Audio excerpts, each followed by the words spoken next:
जय श्री जगन्नाथ। मु दीप्ति मो YouTube channel me and my family 999 को आपण मानक स्वागत करुच्ची।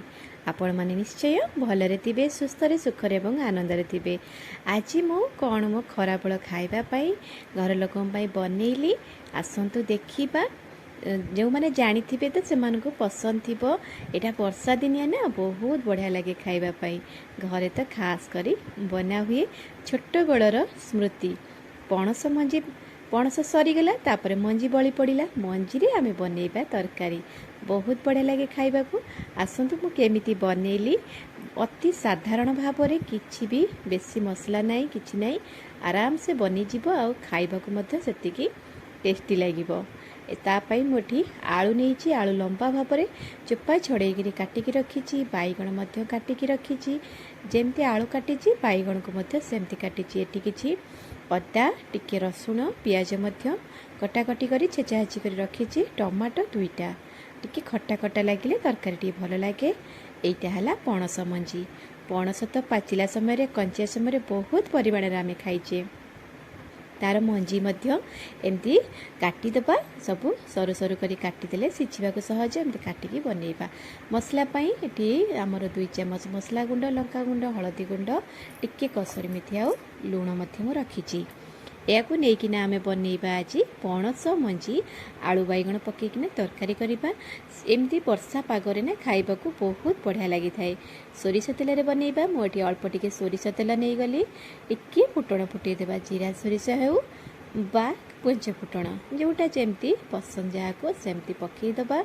जमती फुटी आसो तापर आमे पियाज, अदा, रसुण जहाँ जमती काटी कुटी बाटी बुटी रखी सेमती पकईदबा। ताको टिके हल्का भाजीदबा। बेसी समय भाजबानी, बेसी रोस्ट करवानी, हल्का भाजीदबा। 5 मिनिट एमती भाजी नेले तार टिके कंचा स्मेलटा पलैब। तापर ना खाइबा को बहुत बढ़िया लगे तरकारी। जो मैंने खाई से तो स्वाद निश्चिंत जानी थे। भृषंग पत्र मध्य टिके बास्ना पाई पकईदेली। आ भृषंग पत्र सबुदिने खाद्य नेबा मध्य भल, शरीर पाई आयरन ठू आरंभ करी गैस मध्य कराए नाही। सेतिपाई मिठा निंब बोली कहा जाए।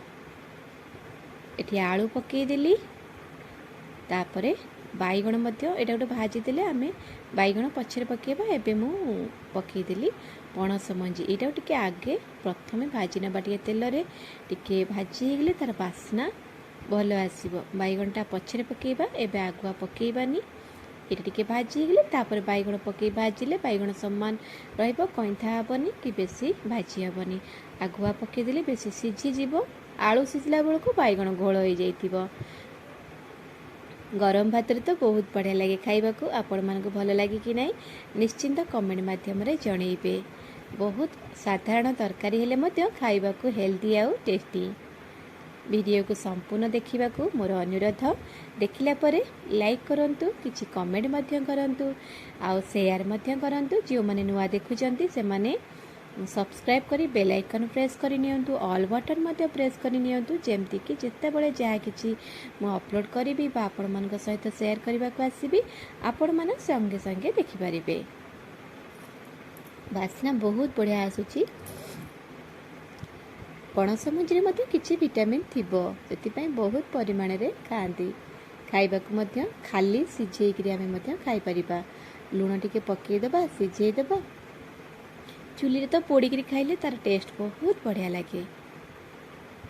गैस रे तो पोड़ी हेबनी, कि अंगार जदि थिबो तो अंगार रे आमे पोड़ी खाइबा। छुआ माने बहुत पसंद करते एमती पणस मंजी सिझा हेउ बा पोड़ा। एमती भाजी हो गला परे आमे एबे दे देबा टमाटो, जहाँ मसला रखिचंती लुण, हलदी, लंका गुंड, कसर मेथी आ मसला गुंड, ताको सबु एबे पकईकिना ताको मध्य टिके भाजी नबा। भाजी देला परे अति सहज, बहुत शीघ्र बनी जाए, झटपट बनिबो और झटपट मध्य खाइबा को टेस्ट लागिबो। गरम गरम किंतु गरम भात रे गरम गरम तरकारी टिके झोल गोली खाइबा ना बहुत बढ़िया लगे। खास करी एई समय रे तो एमतिका तरकारी बना जाए, जेहेतु पणस मंजीटा एई समय रे ही मिली थाए। पणस पाचिला खाई सारिबा परे मंजी की सुखेइकरी सबु रखी थांती मा बो माने तो से पणस को काटिकी वर्षा दिन सरीवा पर्यंत किछि किछि एमती डालमा है भजा है बहुत प्रकार बनईकि आम खाई था। ये देखो बढ़िया से भाजी गला घोड़े देती सिझी पखापाखि आसला केते सुंदर बास्ना आसूची।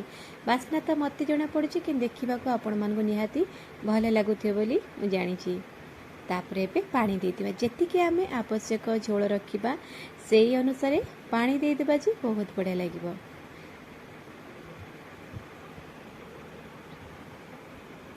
बेसी पतला झोल नहीं कि बेसी बहला झोल नहीं, बेसी बहला अपेक्षा टिके मीडियम पतला रहिले गोले खाइबा को बहुत भल लगी थाए। तरकारी सिझिबा भितर आसंतु आउ गोटे आम बनइबा कौन ना सजना शाग।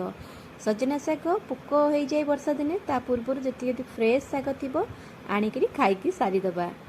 किसी शाग एमती बाड़ी तोली आणलु तापर सजड़ा सजड़ी करी ताको टिके आज मु बहुत गाँवली स्टाइल रे बनाऊँगी। तरकारी गाँवली आमर शाग आम ओडिशा रे किंतु एटा समस्ते खाइबा को पसंद करते। एबे सिना शहरी ढांचा समस्ते ढांचा रे पड़ी गले किंतु एही खाद्य ही आम बापा जेजे माने खाइकी बड़ होइचंती। एही टाइप रो खाइबा बहुत बढ़िया लगे।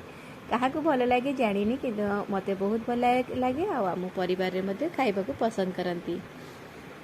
पियाज फुटण पकई सारा मुझे पकईदेली शाग को टिके सांगे सांगे काटिकी पकेबा। आगुरी काटिकी रखिले कहते राइया लगे भल लगे। आउ सजना शाग सब कौलिया शाग खाइबे सेटा ठीक ठाक माने भल रहिबो। सजना शाग शीघ्र भाजी हो जाए किंतु आमर डाइजेशन करने टिके टाइम निए। सेतिपई शागटा को कौलिया शाग भाजीबा आउ ताकू सॉफ्ट करने गोटे बढ़िया जिनसटे एटी पकेबी। जदि जानी तो बहुत माने लोक जानी जो मैंने जान नथिबे दिने बनईकि खातु बहुत बढ़िया लगे। बास्ना बहुत बढ़िया आसे। आमर तो प्राय टाइम एमती ही भजा हुए समस्ते पसंद करते। देखो शाग टिके नई गलानी तापर मु स्वाद अनुसार लुण देदेली जी आमको आवश्यक लुण। एटी रसुण छेचा कंचा लंका यहाँ ऊपर पकईले ना आर बास्नाटा बहुत बढ़िया आसे छुंकरे न पकईकी। एटा है पखाल भात। पखाल भात मुठाए चिपुड़ी देवे अल्प टिके तोराणी देकिना ताकू एमती घांटिकी मैं ढांकी रखीदे शागटा आमर सॉफ्ट हो जाए आ खाइबा को बहुत बढ़िया लगे। सजना शागरे तो बहुत भेराइटी भाजिकी आपण मैंने खाऊे जमती जह्नी है भेंडी है छचिंद्रा पड़े सजना फूल पकई भजा जाए कखारू पकई भजा जाए आ बहुत भेराइटर सजना शाग आम भाजिकी नड़िया बड़ी पकईकरी भाजिकी खाई था। किंतु यही टाइप जदि आप जानी नथिबे तो निश्चिंत गोटे थर बनातु बहुत बढ़िया लगे खाइबापाई। भात मुठे पकईदेले शागरे ना जेकोसी शाग हो भात मुठे पकई भाजिले तार स्वादटा एत बढ़िया लगे।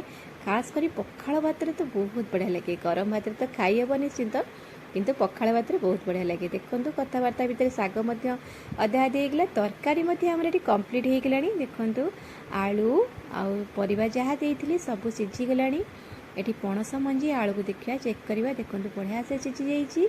एबे आमे तरकारी को बंद करनेबा। एते मीठा मीठा लगे टिके राग खट्टा रहिले ना खट्टा मीठा रागर कॉम्बिनेशन तरकारीटा एते स्वाद लगे। जो मैंने बनई थे से मैंने निश्चिंत तार स्वाद जानी थे। तरकारी कंप्लीट हो गला। एपटे शाग को देखा शाग आमर कंप्लीट हो गला। बहुत सॉफ्ट हो जाए भात पकईले शागटा आ शीघ्र हजम हो जाए। कंप्लीट हो गला। आज खराबेल खाइबा बा लंच रे आम कौन खाइलु माने पूरा पूरी देसी खाइबा आम ओडिशार खाइबा। पुणी आउ किछि एमती रेसिपी सहित आपण मानक सहित पुणी नुआ वीडियो रे देखा हबो किछि नुआ कथबार्ता नुआ रेसिपी सहित। से पर्यंत मु रहुछि नमस्कार। आपण माने भले रुहंतु सुस्थ रुहंतु एमती रेसिपी बनै मध्य खाआंतु।